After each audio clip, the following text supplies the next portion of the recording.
Sure. Sure.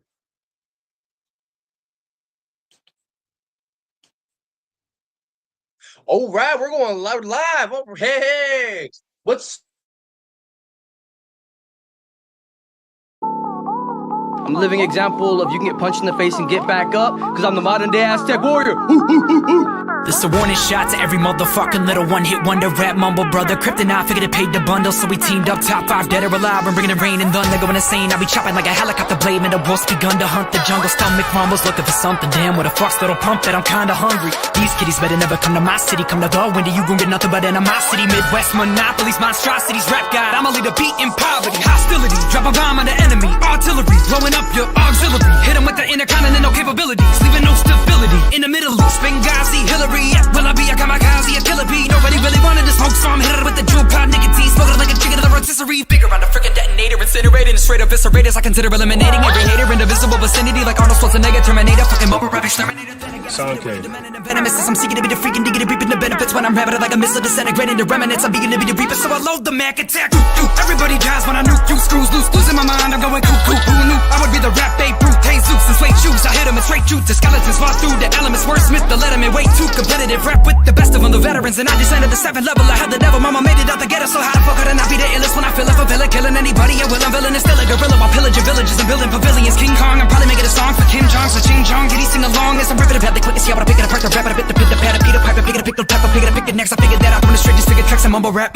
Gucci gang, Gucci gang, Gucci gang.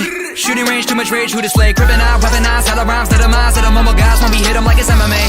Gucci, Gucci, Gucci, Gucci, Gucci gang. Murder everybody like a shooting rampage. Yeah, kill 'em all, fun and all, blow 'em up. Molotov, Molotov, that's the mumble. I rule the game. Yeah.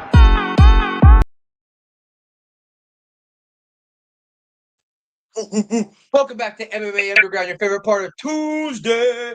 I'm one half the dynamic duo. Glad to be back, known as Buddy V, with the one and only Sam K. And shit, man, we got 2 phenomenal guests in the building. All the way from Streetbeefs Scrapyard, we have a newcomer to the show and to the yard. We have the one, the only FreakZilla in the building. Good to be here. Nice to see you guys. And all the way from Arizona, we have the one, the only Miguel from Fighting for Your Life podcast. Yo, what's up, guys? Thanks for having me on. Appreciate it. Yes, sir. Yes, sir. Glad to have y'all. Good to be here. Heck yeah, it's about to be a fun show, man. I can't wait. You know, first show of the year. Glad to be back. It's a good time. I'm just like, oh. And yeah, y'all had a good holiday season. Hopefully put on 1 or 2 pounds that you could burn off. A few. Nice. Well, shoot, man. I mean, I guess we could start back into it. So we're talking about, you know, you guys are fighters. We got some great stuff. A lot of things that each of you have your hand in. And one of the things I was going to talk about was actually here, FreakZilla. I'll start with you. When you fought Son Kevin, I was going to say you had a chin. There was like, I want to get your thoughts on the fight, because there's times where you had your hands on your fighting and you're sitting here, stands right here, and you're like, bam, bam, getting whammed, and you hit him, kick him, get him, and you don't even stumble. I don't even see you get rocked. And I'm just like, what the fuck? So like, yeah, let me hear this out. I think there was a little bit of like a weight disparity on that one. I had like 15 pounds on Kevin. He was fast though. That's why he kept landing like the combos. He catch me with the first one, and it's really my 3rd fight ever that I've ever had, and it was kickboxing. That was his game, so he kind of just stunned me, hit me a bunch, and then I was like, okay, it's my game too. I can do something, and I was a bigger hitter, you know, so I was trying to do something with that. But yeah, that's kind of my thing so far. But you don't want to be known as a guy with a good chin, so. Hell yeah. I mean, better to have the good chin than not, right? True. Yeah. And for the people who aren't aware, man, I mean, I just saw somebody ask in the comments about your podcast, Miguel. Can you let everyone know where to find you and what you do? Yeah. So my podcast is really, it has anything to do with fighting. The idea was, you know, I've been into martial arts and fighting since I was a little kid. And why, like, if I'm going to do something, I have another podcast with my wife, and, you know, why not do this where if I can grow it to a point where I can talk to my favorite fighters, talk to guys like you guys, you know, like I came across the Streetbeefs through, I mean, I think it kind of comes up in, if you're into fighting, it comes up in your YouTube feed for sure, you know? So I would see like the Scrapyard come up, And then eventually I ran into a video from Tommy G. And then I found out that it was here in Arizona. And I was like, oh, that's crazy. So once I started the podcast, I went back to that video and I was like, let me see if I can get a hold of some of these guys. And you know, and that was kind of like the whole point, is to talk to guys like you, talk to, you know, fighters. I've ran into you know, a couple people at comedy clubs like that. So eventually I can get them on. But yeah, it's on YouTube, it's on Facebook. All the social media is at Fight Life Pod on Instagram and everything. So yeah, you can find us the video on Facebook and YouTube, and audio's everywhere. And a little shameless plug. I had recently did an interview with you. Actually, the last one, right? Yeah, that's the last episode we did for I do one a month right now. So the one for December was with Sam KF. Yeah, that was a good one. So definitely check that one out. Definitely. And I appreciate you. Yeah, thank you, man. And yeah, and also I had Wedo on from the Hot Box a while back too. Yeah, so that was a good one. I gotta watch that one. Yeah, that was fun. But one of the things I saw that was crazy is how, you know, fighters inspire people, and it's cool to hear that, you know, you want to talk to other fighters and whatnot.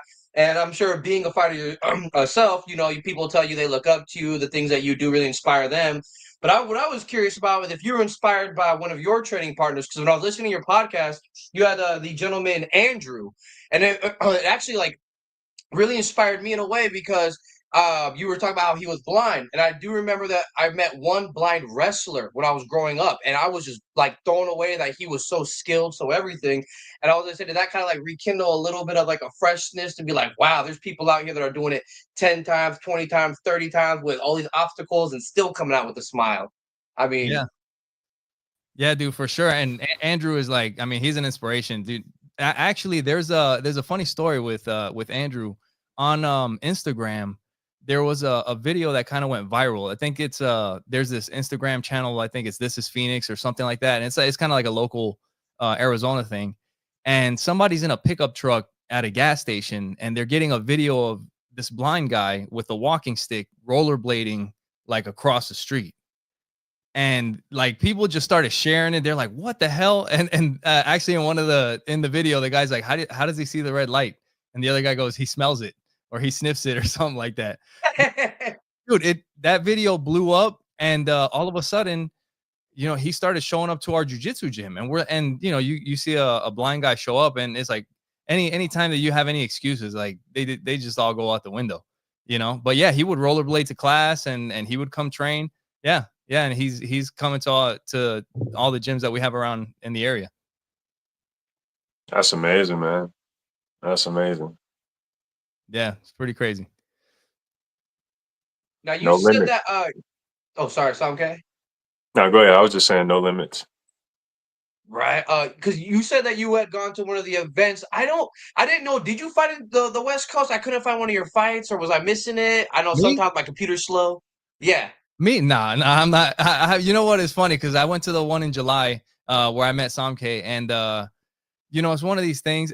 I was kind of thinking it's kind of like jujitsu, where like if you're a parent and you show up to jujitsu, like the guys that train there, they just like start bugging you, like, "Hey, when are you gonna do it? When are you gonna do it?" And if you keep showing up, eventually they're gonna get you out there on the mat, and you're gonna be doing it too.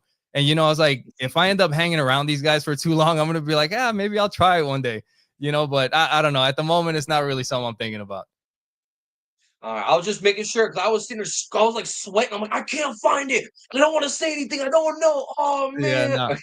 I mean, I do. I compete in jujitsu, but that's about it. So one thing I wanted to ask is a little bit more about like your background and growing up. Like, were you always just a fan of fighting, or were you getting into fights growing up? Yeah, so actually I've been around fighting my whole life. So my dad, and actually on my podcast, the first 2 episodes I did with my dad, he used to fight in Taekwondo, and he fought in the second world championship that there ever was for Taekwondo, and he got second place. Wow. Yeah, for Ecuador in his division. And then so as a kid, like I would always see his boxing gloves, and he had like a duffel bag, like a military duffel bag full of, you know, equipment. So those were kind of like my toys, like instead of like Legos, I would have like all kinds of trophies around the house that I would take apart and put back together and make like giant trophies. and that was like my toys. So anytime there was fights on, any boxing, like it would always be on.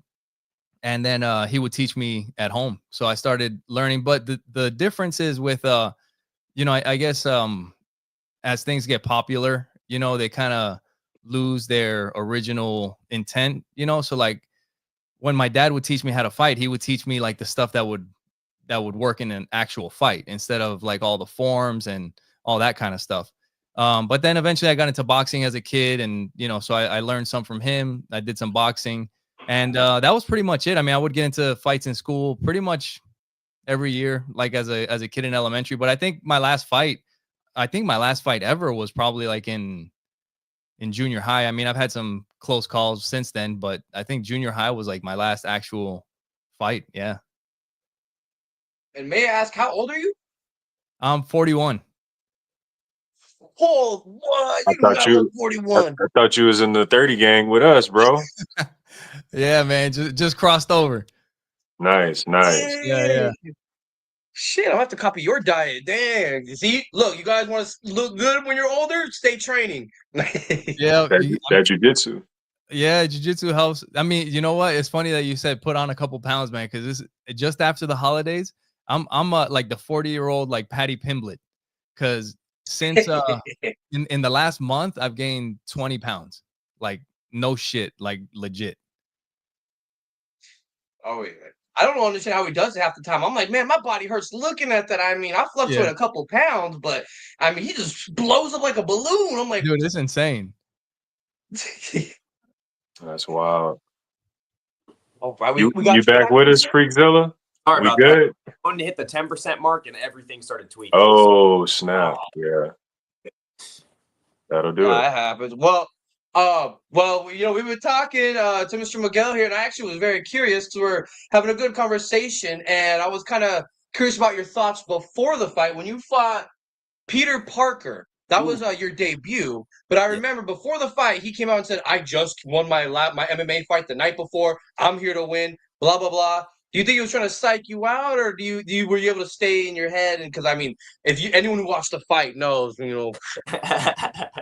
I mean, so he after looking back at it, maybe he was trying to get in my head, but I'm gonna keep it real. Like the only thing in my head was my mom. Like she was there with me, and she was like screaming, like you gotta kill this guy. Like so brought me back to my wrestling days, and he thought I was gonna be a striker, and that is not. I am not a striker, like at the heart. So he shoots a sloppy take. I mean, it was not sloppy, but it was a takedown out of nowhere, like that. He didn't really set up, and I just kind of knew what to do from there. So it was really just comfortable. Like I was really nervous at first, though, to be honest, but it wasn't just because what he said, if that makes sense. Oh yeah. What did he say again? What was that? What did he say? Oh, he was saying he like won his fight the night before, and he was fighting again, hoping to win, but I don't know. I didn't really feel much of a difference since he said that. I was just scared to fight in general. I wanted to ask you, how did you find out about the Scrapyard, and what made you sign up for a fight? Well, so I saw them on Instagram Reels, like originally when I was like younger, but I really just I kind of just wrestled and did grappling growing up, and got into boxing when I was like 16. So I was like, let's do this. Like, I don't know, these guys don't look too much better than me, you know what I'm saying? And then whenever I talk about it with my friends, they're like, you couldn't do that. So I was just like, let's do this, let's fight. So get me some experience, you know. Now I consider myself a fighter. So I think it's a cool stepping point. So that's why I got into it. Nice. Damn. I like that. Oh, and then after Naughty Nate's question, I don't want to go back to Miguel with King Cal's question. But yeah, what's your background training look like, FreakZilla? Because you said you did wrestling growing up, but you hit boxing when you were 16. And when did you start wrestling? So kindergarten. So I think I was 6 turning 7, and I kind of just wrestled every single season or whatever. And then when I turned like 16-ish, it was like sophomore year, I got into like not real boxing, but like I started watching YouTube videos. I bought a bag, you know, started practicing like the form. Like I got all the, you know, like when you get into martial arts and you like have no idea what to do with striking, got that out of the way before I went to like a real gym. Turned 18, started going to like a martial arts gym in college, and now I just do a lot of clubs and stuff with Muay Thai. That's my main like striking art at the moment. Woo! All right. Nice.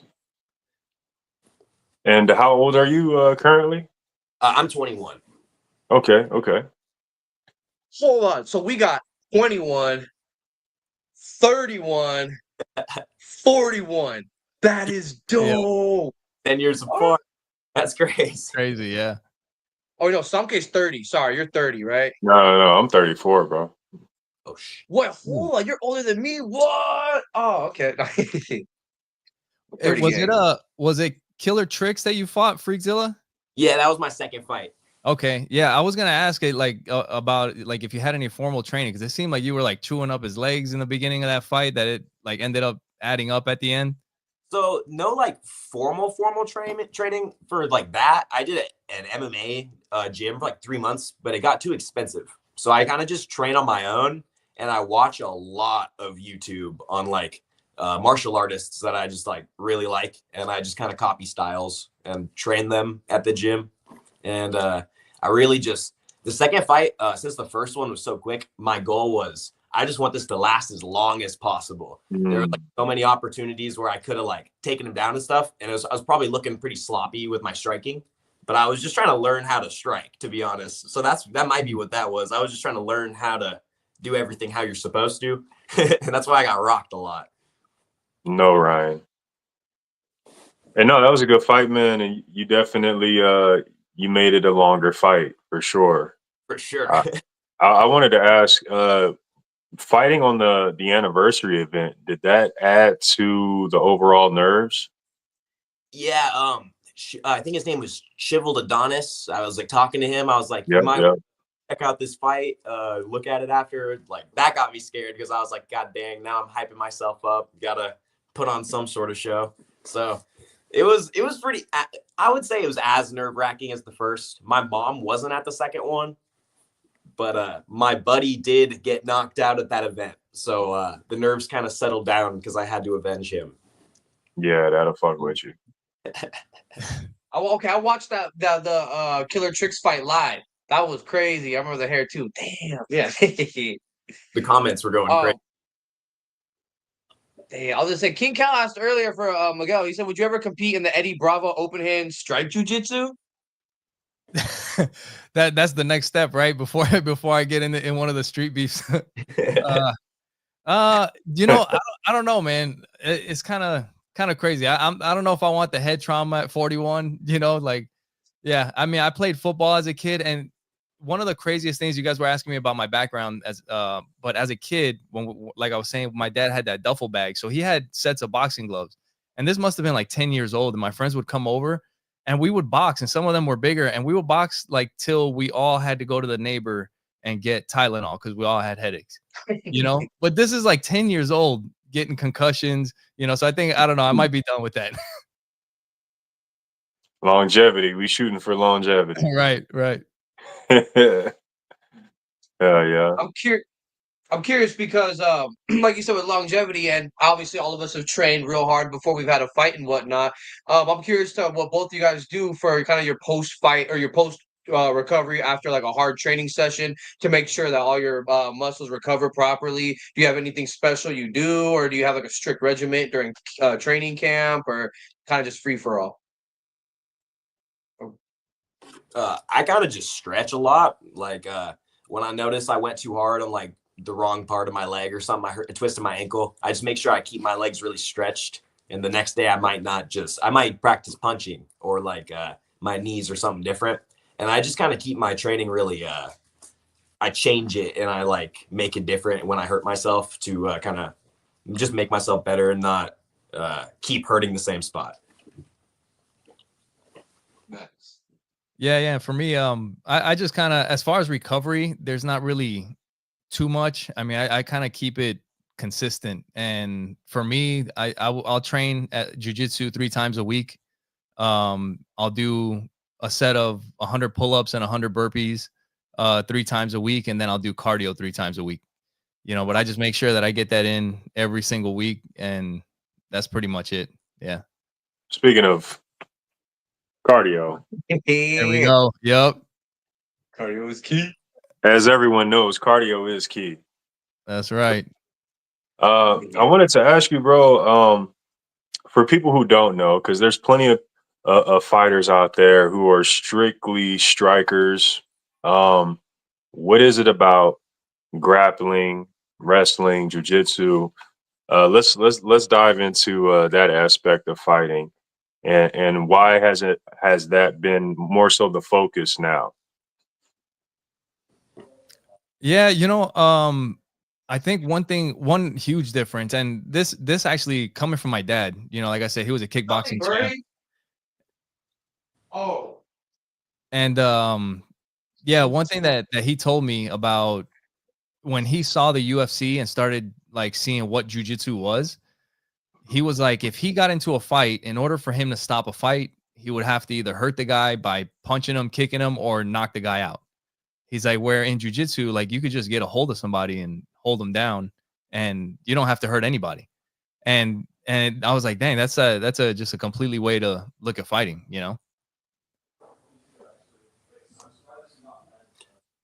I agree with that. I just, from my perspective, I want, as I get better, I just want my fights to be more exciting, so people want to watch me again. And if I really want to do that, I have to be good at grappling, so no one can just take me down and just sit on me. And I've noticed since my like grappling is so like it's not so advanced, but it's pretty advanced. So when I'm like in a situation, I can just stay calm. And if you know how to grapple, fighting is just kind of like it's a lot easier. Like my first fight didn't really feel like a fight; it felt like a wrestling match because I was just used to just the ground game because I just didn't feel unsafe when I would overextend or anything like that. Absolutely. Hey. Perspective. No, I was gonna ask your guys' opinion on something. I don't know if you guys have you heard it, but it's kind of like a street beef. But this country's been doing it for a long time. In Southern America, once a year in this Latin country, I can't remember the name, the entire town gets together, and any beef anybody has with anyone is brought to attention. They all get together and they fight it out. They duke it out. Sometimes someone has to go with multiple fights if you piss multiple people off the year. And then as soon as all the fights are done, everybody just drinks, gets drunk, eats crazy amounts of food, and it's like, oh yeah. And I was gonna say, what are your thoughts? You think that's kind of a good way, considering all beefs get handled with a fist and it's done with, or you're held accountable for your actions? Yeah, I like that. I think if you can get it over with that day, and if everyone can like agree on it first, like that's the thing. If you just fight to get something over with in real life, it's kind of like oh, that doesn't really solve anything unless both people are down. You know what I'm saying? Like, so that makes it super cool. Dude, I think I might have seen what you're talking about. I don't know if it was Peru or like, was it like up on a hill, like a mountain community or something like that? They would get super drunk afterwards, or maybe during the fights or something. It was a crazy thing. The old ladies were getting in on it. Like everybody wanted a piece. I think I saw something like that as well. Yeah. Yeah. I mean, this is like as old as time. I tell people all the time, like, if you think about like one caveman and another caveman, they run into each other, they're going to argue about something. And one of the first things they probably did was fight. We've been doing it forever. And it's just how it is sometimes. That's just how you got to handle it sometimes. Facts. I have had a couple good friends through the years that's exactly how we became friends. Some sort of disagreement, argument. So he said, she said, and all of a sudden we fight it out. As soon as we're done, we talk and we're like, oh, it was all a misunderstanding. Well, you hit me real good. No, you got me. It's like, oh yeah. Yeah.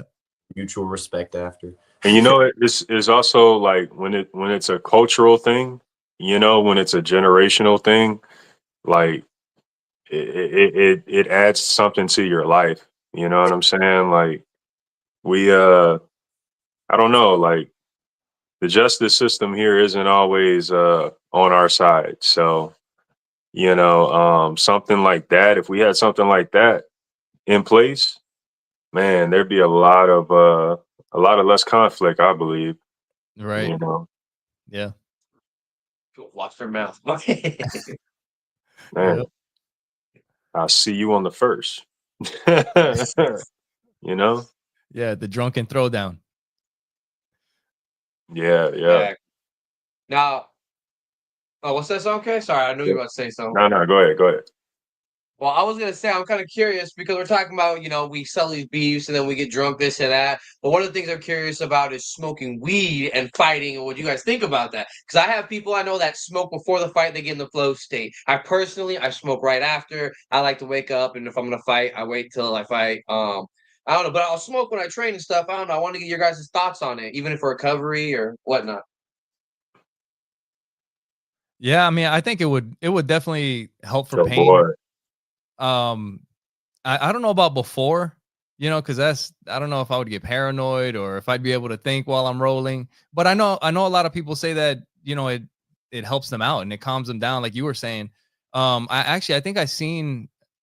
I think maybe Eddie Bravo was just at it, but there was this huge jujitsu tournament where like the winner wins like a giant pillowcase full of weed. Oh And yeah. everybody was like I've been stoned there. and I've been in selling it. there. Oh, really? Yeah. Yep. Yeah, Yep. it looked crazy. Yeah. Everybody's stoned out for sure. Yeah. But for recovery, I could definitely see, using weed for recovery. No, sorry, I'm moving, guys. My friends just came home and they're watching a TV. Don't want it to be too noisy. I smoked before every single one of my fights. If I'm going to keep with you guys, it made me so much less scared. I don't recommend it if you don't smoke otherwise, though. Like if it's the first time you're smoking, definitely don't do that. That's a given. That's a given. To some people, it might not be. They might take it as, hey, man, weed makes you a superhero. So, you know what I'm saying? I'm just giving a little warning preface. I like it. Now I wanted to ask you guys, for both of you guys, we mentioned like influences growing up, watching other fighters. Let's get some of you guys' influences. Who are some of your influences as far as real life, or it could be TV, movie, video game. Yeah, so for me, like I said, I had my dad growing up, so because everything that we would put on was Bruce Lee. One of my favorite movies was Bloodsport. I mean, there was another one, I think it was called Best of the Best. There was like this US Taekwondo movie. Bro, I put that back on like 20 years later, or like within the last, I don't know, 10 years or whatever. It's hard to watch. It's terrible. Oh yeah. Go back and watch some of these movies. It is so bad. Horribly cheesy, set in the time period. But you know what? That's what makes them classics. Right. Yeah. But besides that, boxing, Mike Tyson when I was a kid. And also like we also had just like tapes and fighting stuff. There was a VHS that we had with like old world champion boxers that had Muhammad Ali, Joe Frazier, and George Foreman, and like their triangle that they had just beating each other. But yeah, that's kind of what I was raised on. That and Ninja Turtles and Goku and all that. Yep. Yeah. Other than like Ninja Turtles and Power Rangers, like once I was like 12 or like, I forgot when they were like starting to rise, but like Charles Oliveira, like Gaethje and Poirier, those are my main three. Because like I know they weren't really champions for very long. Oliveira kind of was, but they just were so like, all of their fights were so exciting with each other. We can throw Chandler in there if we want. He had some exciting ones with them. But just really that era of fighters is really my inspiration. The leg kicks is my jam. Hell yeah. Yeah, See, those when are I'm feeling great fighters. I was gonna say those are when I'm feeling some good fights. I watch that era, and if I want that real blood, just smashing faces, I'll put on some Don Fry or something to be like. Oh, Nick Diaz as well. I do a window guard in my training a lot because of him. I love Nick Diaz. Hell yeah. I'm kind of curious. We're talking about influences, whatnot, and being a fighter has its ups and downs, and especially trying to balance that with having a life in general. Whether you have family, kids, and mom and dad, someone doesn't want you to fight. And what I'm kind of curious is, because we don't always talk about the struggles. In your own opinion, what do you feel is one of the toughest things about being a fighter?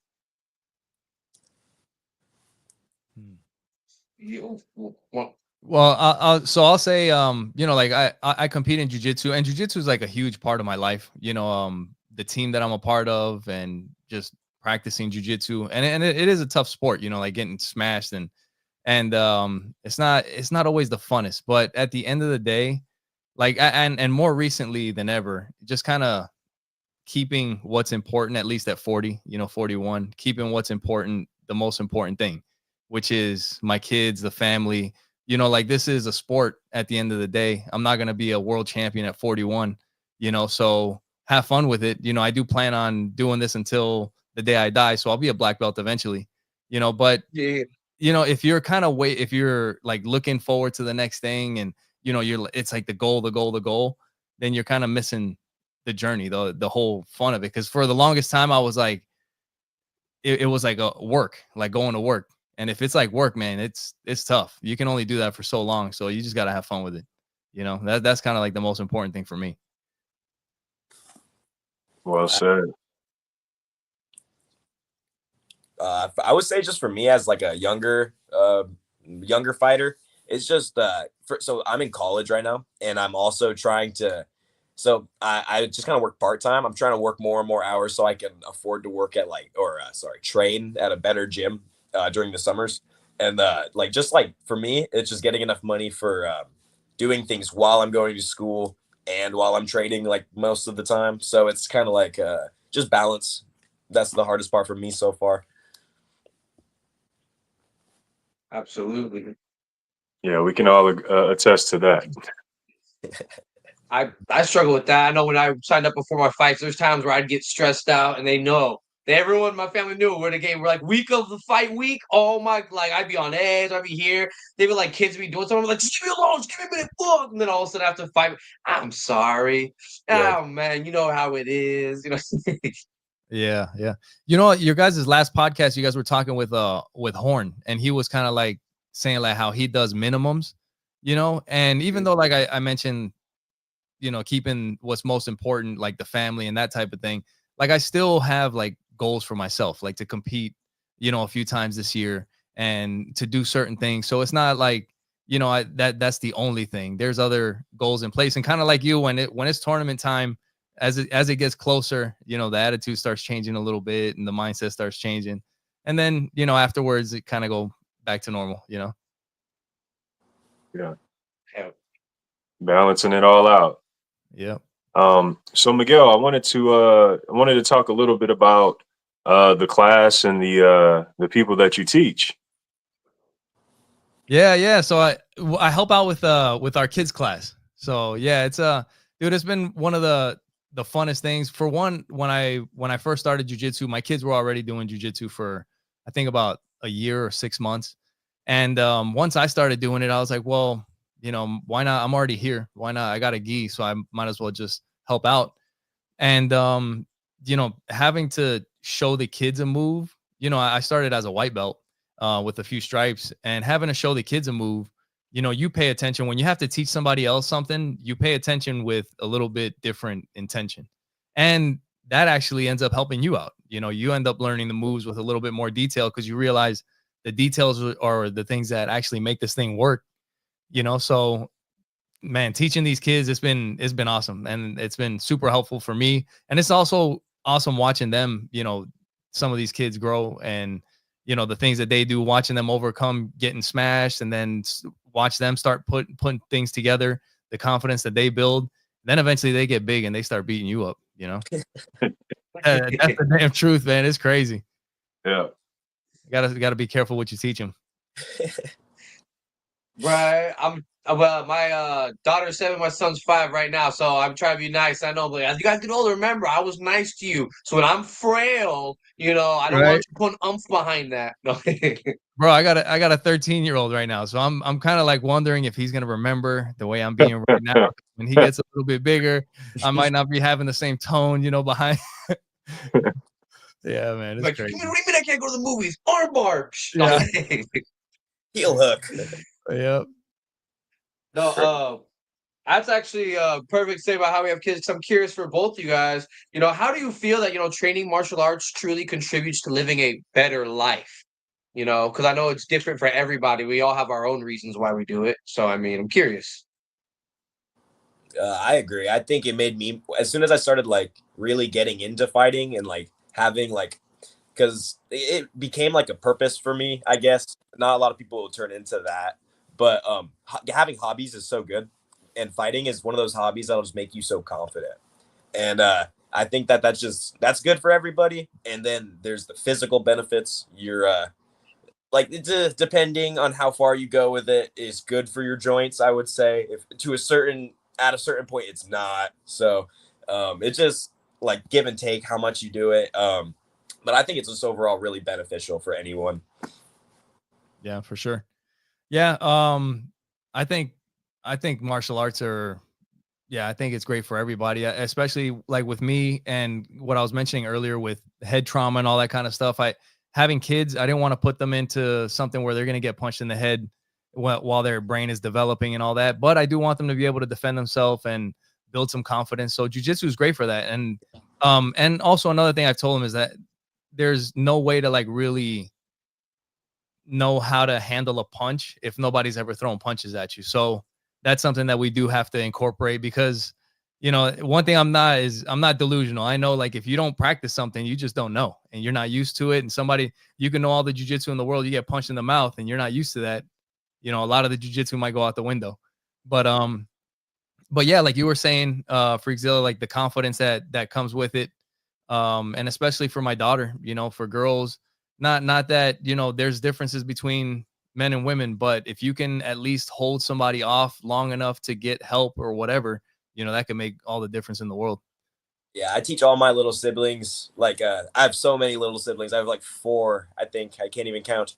But I teach them all just like how to get a dude like off you, or like like all the really like the points that hurt. So they'll like knee you in the top of your thigh or something, and then the crotch right after. Like just little stuff to get away. You know what I'm saying? Even if it's not a complete martial art, I think kids, that's great for everybody to know. Absolutely. I like it too because it helps show that, you know, that discipline. They see it and it's like, oh, okay. You mean pain doesn't have to stop me? I'm like, yeah, you're getting it now. You're getting it. Yeah, for sure. Yeah, And especially for kids. I mean, like my kids, they've gone through some tough times, and especially in all these different martial arts, they're gonna go through some struggles, and it's just another teaching point, you know. absolutely. And with the pain, you know, I was actually kind of curious, have either of you ever throughout your career so far suffered a major injury while in the fight game? Because, you know, I know you said you had some concussions, you know, growing up. Just for me, minor like shoulder stuff. Like so when I was wrestling, some knee stuff. You know, like the bursa. My knees turned into jello pretty much. But that got over with in like a year. So other than that, nothing crazy. Just fighting stuff, hurting, pain. You know. So I've been pretty lucky so far. Recovery is key. Yeah, for me, I haven't had anything too serious. I mean, I've just typical jujitsu stuff, like the hands getting beat up. I have a rib that's kind of poking out. I had a like where the rib and the cartilage meet, it busted, so now I have a rib that kind of sticks out. I had somebody landed on my shoulder during one of the sparring sessions that kind of messed up my shoulder. But besides that, I mean, there's just, you know, you train martial arts, you're gonna get banged up, you know. And I don't know about you guys, but at a certain point, like it just happens so much that you just don't even want to talk about it. It's like, because every time you're gonna mention, oh yeah, I banged this, I hurt that, and it's like, I don't think anybody wants to hear that at a certain point. You know, it's like, fuck it, I'm just gonna go train. Right? It's like everyone's has a little bit. What separates them is y'all are willing to take that step above. Yeah. Just keep going. Yeah, I got a saying. I like when I feel pain, I just stack more pain on top of it. Yeah. And I don't feel it anymore. You know, that's my philosophy. You stack more pain on it, you're not going to feel it. Unless it's the wrong pain, because I've had that mindset, and then I kicked my ankle a second time, and then it was like a twinging pain, and I was like, oh, I didn't really like that. more blunt physical. Yeah. that type of pain. Yeah. We're talking like Nothing involving blood or nerves or anything like that. Yeah. The nerves, man. Have you guys had a rib injury? When I wrestled, I've got Uh, put into something weird. I think it was some sort of cradle, and my ribs just popped at like a really weird angle, and one of them was like out for a while, but it kind of fixed itself. Dude, ribs can be terrible. And like the one that I got, I waited for, I think it was like 4 weeks. And if you look online, like if you're an online doctor, you can look it up and it'll tell you like you should wait like 8 weeks, or like even after you don't feel the pain anymore, like you're supposed to wait like another 4 weeks. And I didn't know any of this. So like, I'm like, all right, I'm feeling better. I'm starting to move a little bit. And I'm helping in one of these kids classes, and we're doing like what's called a break fall. So that when you fall down, you don't smack your head. And the first thing that hits the mat is your ass. And I hit the mat and it felt like I got shot. Like right there in that rib, it just freaking exploded. And she's like I don't know, 9-year-old kid that's supposed to be watching me show her how to do the move. And I look like I got shot. It was the worst. Yeah. Damn. Damn. I've never had, I mean, I healed for a bit, but shout out to Hitmon Lee. When I fought him, I took a few too many shots to the one rib cage, and I'll never forget after that fight, I couldn't take a deep breath for like 3 days straight. Every time I tried, I'd be like, and I was just like, what the hell? And it finally went away. I was just like, damn, okay. And then I was like, all right, defense next. I probably think I trained defense for a couple months after that. Elbows tight. Yep. Oh yeah, elbows tight, and my knees will come up real quick now. I make sure. Yeah. Oh man, can't take damage like that. Mm-hmm. See, I never had like actual rib damage or anything, but I've taken a liver shot before, and you know that ain't pretty. Yeah. But thank God, fingers crossed, not the rib cage. Yeah. Did it take a second to kick in when you got hit? The liver shot? Yeah. Or is that it was a while ago. I feel like it was instant, but the pain grew quick. Like so like you felt it immediately, but then the true pain came a second later. Like it creeps in. Yeah. Yeah. Yeah. That's what it looks like. If you watch like the good boxing, like body shot knockouts, like it looks like it takes them a second for like the pain to set in, and then they go down. Yeah. Because I believe it's sending like a shock throughout the nervous system. So like it takes a second for everything to get the message. But you feel that initial physical contact. Yeah. And you're like, oh, that wasn't nothing. I ate that. And then yeah, that initial like I ate that. So I was sparring once. Like that's the only time I've ever been hitting in the liver. And I ate a nasty liver shot from a boxer because I was fighting him like he wasn't a boxer, and he got way too close. And then he backsteps, and I think I'm fine because I go, and I think he just hits me in the body a little bit. But then he's back, and I was like, oh, I need to get off the mat. Like 5-10 seconds later, and I just run across the hallway in the gym, and I puked in the nearest trash can. Like it made me throw up. Just it was terrible. Oh yeah. Oh. And the crazy part, it doesn't have to be like it doesn't have to be the craziest punch in the world. Like it just needs to be on that liver, you know, right in that area.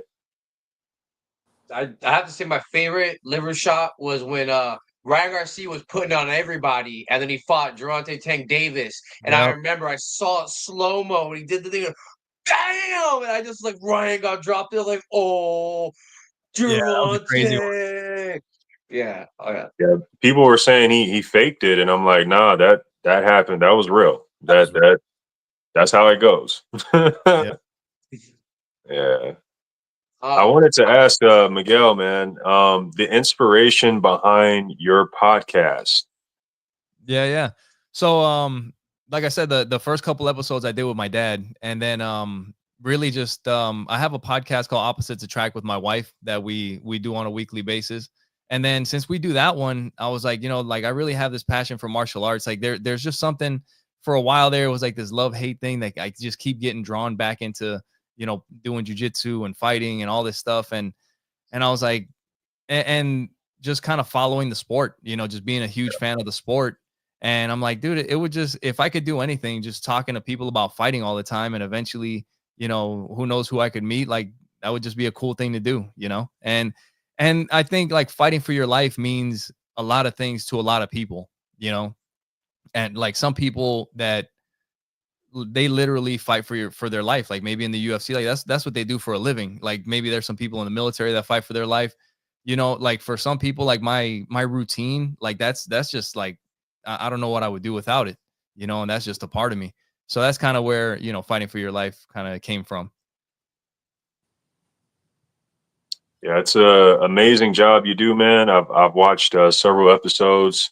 Again, I was featured on the last episode, and you know, not a lot of people are really good at this. You know what I'm saying? Not only getting the guests, but also asking the right questions and getting the dialogue from the guests. So Yeah, I y'all appreciate go, it, man.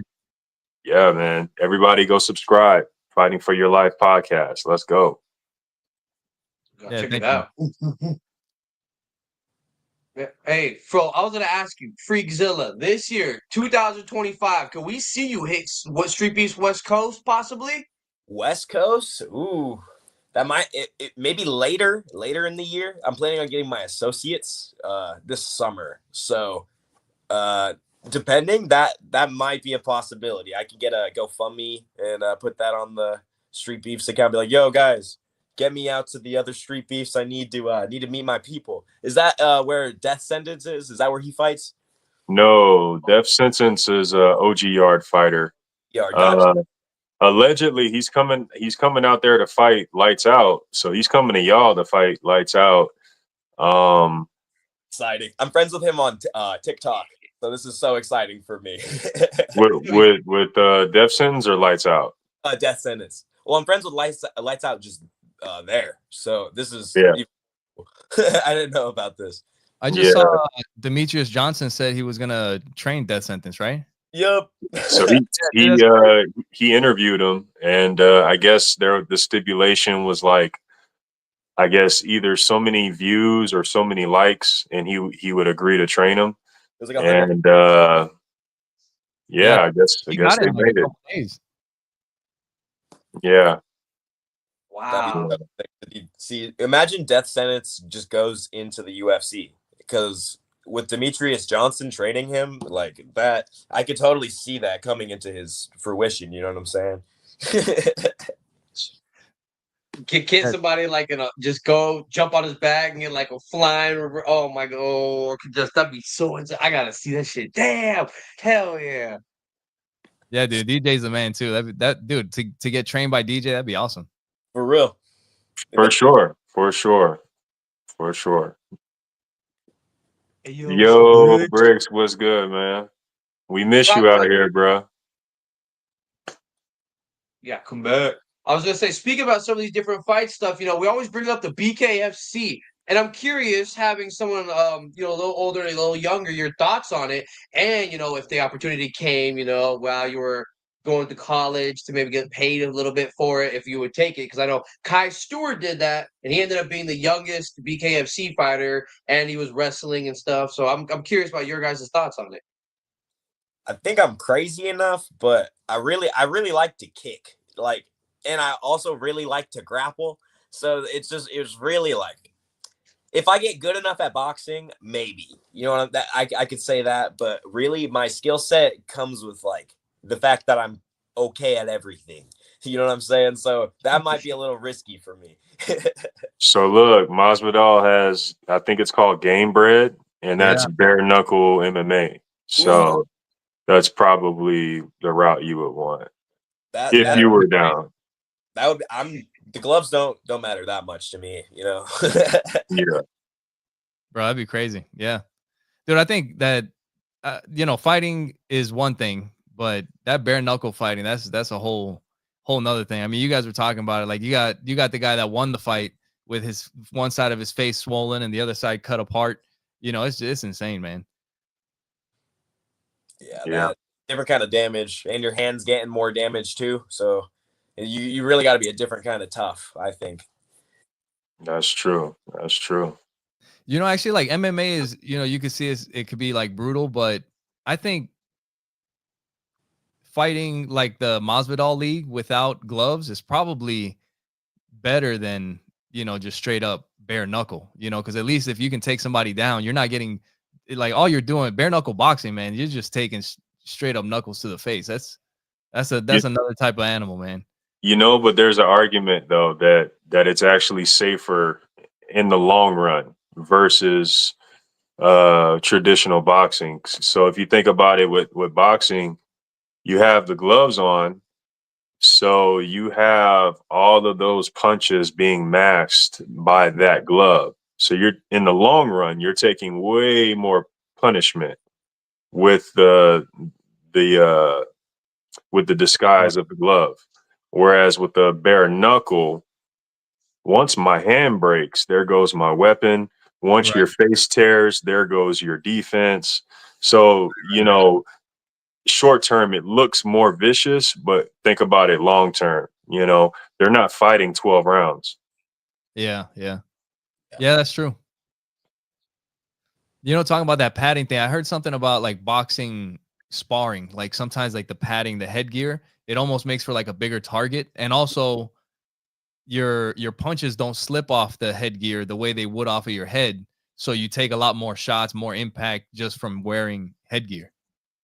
Yeah. I don't use headgear or like it.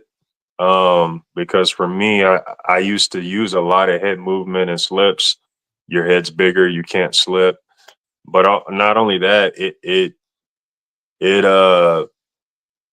it entices one to want to engage in a war.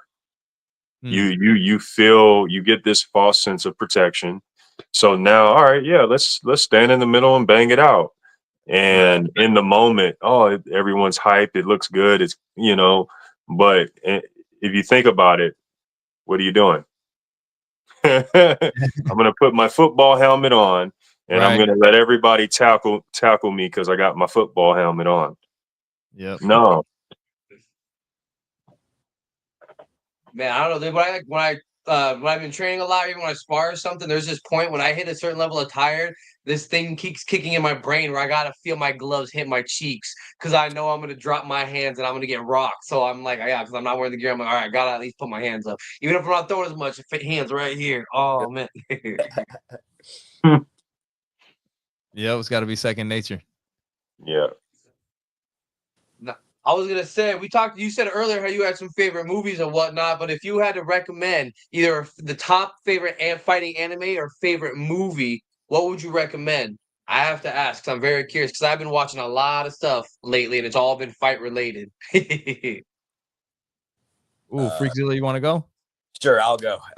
If you can get through the first like 5 episodes, it's kind of weird.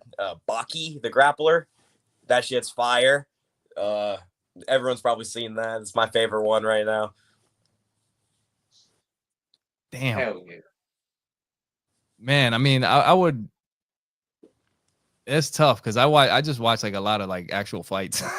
I'm just like I'm watching either, you know, like boxing fights, UFC fights, Streetbeefs fights. That's I'm watching the real stuff. But I mean, Dragon Ball Z, like that was just my favorite as a kid. You know, actually, before it got here to the US, I have like half my family's from Spain, so I would go and visit when I was a kid in the summer. And as a kid, they had it out there before it ever came out here. So I would come back here to the US and I would tell people about it. I'm like, oh, they got this thing over there. It's Dragon Ball Z. And then like they're like, oh yeah. And I'm like, no, it's like this is like the coolest thing ever. And then eventually when it finally came, I was like, this is what I've been talking about. You know? Yeah. Yo, wasn't crazy. I knew Bro, all along.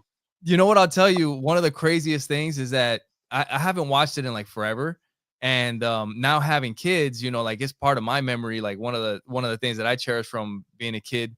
And I'm like, I want to share this with my kids, you know. So I look up, you know, a site and I put on like one of the first couple Dragon Ball episodes.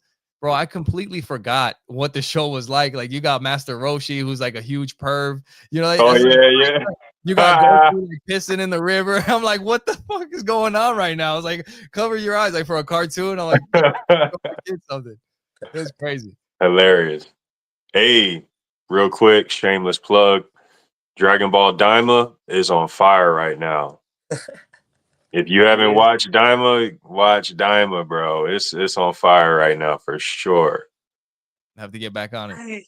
SSS Vegeta, SS3 Vegeta. Yeah. Ooh. Yeah. I know my son's been watching that too. I'm like, oh, I've been trying to join him a little here and there, so I'm gonna go check that new one out. Damn. Yeah, it's almost over. It's only a couple more episodes and it'll be over, but for sure, like if you like classic Dragon Ball, that's the shit right there. I'll have to check that out. Yeah. Okay. Now I have to ask, FreakZilla. FreakZilla, the name. FreakZilla. FreakZilla. You know, yeah, where is this coming from? Because I gotta know. There's 100 ways. I don't know. Okay, so you guys know those memes where they're like, what if instead of Godzilla, his name was FreakZilla, and instead of destroying cities, he like, and then it says some really freaky shit. Like there's a lot of memes like that, and I was going out there. I was either going to make my name Eddie Brock because I was fighting Peter Parker, or FreakZilla because I could have kept FreakZilla. So I ended up deciding on that. I don't know. It was kind of random to keep it honest. I like it. It's unique. You still got the hair? I mean, hair for the fights. It kind of grew out, but I haven't really changed it. So it's that same dye. Okay. I was definitely wondering what was going on with the hair. Because at one minute it looked like you shaved it a certain way, then it looked like you had one of those like muscle patches on your head. You know what I'm talking about? Like to help your muscle twitches and stuff. Like I was like, what is he? It made you look unique, but I was like, what's going on there? Dude, we literally just for the second fight, we shaved my head, like we buzzed it, and then we just didn't buzz it short enough, I guess. So my sisters were trying to draw designs and shit on it, and it just ended up looking kind of botched. But I fought with my siblings on my side, so it was kind of cool either way for me. It added to the aura. Bro, I got that from the video because yeah, you shouted out your sister. I think like right when you were talking about the hair, I was like, I think his sister probably did that. It was a super boost. You know, they went to the options, gave you the extra power, a little extra speed, like bloop, bloop, bloop. Yeah. Heard her talking to me like weave. She was like, "You better hit that weave, bro. I'm gonna make sure you get home." That's hilarious. Now, I was gonna say, I know that we're having fun, but we're gonna have to unfortunately be the bad guy here soon, in a minute, where we're gonna have to start to wrapping up the show. But I know that I've been hitting two-a-days a lot, and before I hit training, I need to know from each of you what is a song that I should start my training off to that's gonna get me pumped up. Ooh. Oh, I'll tell you one that it just popped into my head. It's on one of my playlists, but when I'm trying to get into a certain type of mode, Everybody But Me by Tech 9. Ooh, all right, yeah. You know that one? I haven't heard that. That's a good one. I can't really name one of the songs right now because like they're not on the top of my head. But recently I've been listening to this band called Terror, and it's a hardcore metal band. And I went to their concert recently, so that's been hyping me up hella. But also Chandelier, gotta bump that sometimes. You know what I'm saying? Hell yeah. That's the name of the song or the band? Chandelier. All right. We said you talking about like Mike Perry when he had... No, yeah, pretty much like Mike Perry. But you remember that one where he came out walking to Beyonce? Or no, Halo. Or was it Halo? Yeah. I like that song. I ain't gonna lie. That was so funny. But Mike Perry was walking out, and he was supposed to be walking out to the Halo theme music from the game. Yeah. Oh wow! Yeah, you gotta look that up. It's hilarious. and like the music starts playing, and he's like, "Well, fuck it," and he just starts singing it on his way out. Ah, that's hilarious. He won that fight though, right? Yep. Okay, Yep. okay. Wow. Yeah, I'm definitely looking that up. You get a point to prove. I love Mike Berry. Bro, I'd be pissed. I'd be pissed. I'd be pissed. Real quick, last question for me, for both of y'all. If you had a walkout song, what would your walkout song be? Oh, The first one will be "Teach Me How to Dougie," and then I'm Dougieing on the way. What is it? The All Dougie? right. "Teach Me How to Dougie" by Cali Swag District. That would be my first walkout song, but I definitely change it after it got less funny. Are you Dougieing your way down? You're Dougieing your way down. Are you? Hey. How good is your Dougie? At the Yeah, moment, we gotta see it. it's mid tier. If you guys have me back in a future episode, I might be able to show you guys my Dougie. So in the realistic setting, this would be your primest you doing your best Dougie. Yes. I can't wait to see it then. Yeah, we'll have I you back dig it. after you get a couple belts, and then you'll be able to come do it on the show. Dude, yeah, I'll bring the belts back. You know, I'll hit my signature. I don't know what I'll call it. We can name it a specific Dougie if it looks funny. But if it's a good enough Dougie, we can just call it the Dougie. I dig it. I dig it. yeah, I would. I'm originally from New York, so I'd probably come out to a Nas song. That's my favorite Okay. rapper. Okay. There's that one that I can't remember how it goes, but yeah, it goes, "Hey Nas," but yeah, there's a bunch of them. New York State of Mind, isn't that one? Yeah, New York State of Mind. That's another good one. Damn, I like Can't go that. wrong. Nas, I haven't heard him in a while. I like his style though. He has a good flow. Yeah, for sure. Dude. Well, we're having a good time, but our producer Jay, everyone's in different time zones. We're having a fun time, but I know we gotta wrap it up. But before we start wrapping these things up, we have plugins, shout outs. We have to see where to find you on any social medias or anything that you have going for you. So we gotta let the people know. You want to go first, Miguel? Yeah, for sure. Yeah, you guys can find me everywhere at Fight Life Pod on all the social media, Facebook, Instagram, YouTube. You can listen to the podcast everywhere. And then the video, you can watch it on Instagram, on YouTube. I mean, on Facebook, on YouTube, and on Spotify. Hell. Then I'm FreakZilla. My Instagram's Where's My Linguini? Underscores in between instead of spaces. And my TikTok is Brock Mo Bamba. So that's about all I got to shout out. You guys should be looking out for me on Streetbeefs. I'm gonna be there in the next few months. Gotta deal with some school timing things, but then I will be back. Nice. Hey, well, it was a pleasure having you guys. Phenomenal show as always, and we'll see you guys. Thank you Thanks, for having guys. Hell yeah. Man, that was fun. All right, let me see here. Okay, so for now.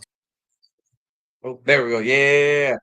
Man, that was a fun time. First show back. Oh, I feel so good. I was missing these last 2 weeks. I was like, Definitely good to be back. New year, new show. And yeah, man, we're gonna pick back up with the segments, our segments next episode. But shit, man, how was your holidays and stuff? man, I had a blast, hosted lots of family, so I'll be good for a little bit. And then, me and my girl recently, like I was saying backstage earlier, celebrated our 11-year anniversary. 11 Oh, years wow. together, 2 kids. So, yeah, crazy, right? Time flies. Congrats, man. Congrats. You think? What about yourself? Cause any trouble? Nah, man. Just hung out a little bit with the fam for the New Year's, nothing too major. Did a little relaxation, you know what I'm saying? But we picking it right back up, man. Picking it right back up, getting back to training, getting back to the show, and getting back to what we do. Well, shit, man. It was lots of fun. Is it about that time? It's about that time, brother. I want to thank our guest tonight, Miguel. Much appreciated, brother. You guys go check out Miguel's podcast. He gave all the info earlier. Again, that's Fighting for Your Life podcast. You can find it on YouTube as well as every other platform. Thank you for being on, bro. FreakZilla, thank you for coming on, bro. You guys go check out his fights. He's a Scrapyard fighter, and he's got several fights out there. Appreciate your time, bro. Shout out to Jay, greatest producer. Shout out Buddy V, greatest co-host. Shout out to Streetbeefs, OG Yard, Scrapyard, West Coast, Dirty South. We do this for y'all. Everyone in the live chat, everyone watching us on playback, we appreciate y'all. We do this for y'all. Shout out to Overtime Hustling Magazine. Shout out to Heart in the Fight. And zwellworld.com, where you can pick up all the greatest, latest merch designed and made by Buddy V. You can also pick up your Cardio is Key shirts as well. We also have the limited edition gold you see back there on sale as well. And yeah, man, we're all about support. So please hit that like button, hit the subscribe button, and we'll catch you guys same time, same place next week. That's it for me. Oh yeah, shout out Zuel. I've been waiting the whole time. I didn't put it on any social media. I've been holding on to this. But the new 2025 shirt, I have a lot of things that are coming out, but they're hand painted black and green. So in honor of that, the new pinstripe Zuel shirt, that's what's gonna be coming out here right now. So yeah, you guys are about to see that. Booyah! About to be too much fun. But so now I can go put on social media. I've been waiting to show that. I've been having times. But now I enjoy my time with all y'all. Songke, we kill it as always. And I mean, shit, we just set the standard for the whole year. So let's go. Yep. Jay, you know, we're going to keep you on your toes. I hope you're ready because we're going to have a blast, man. This year's about to be insane. And thank you, everyone, for watching. You know, we love spending our time with you all the time. Don't forget to check out the Instagram, Zwell_BuddyV. And the Facebook is the same as the website, Zwell World. But you know, we always have to end the show in Jay's famous words with one world, one love, deuces. Hey!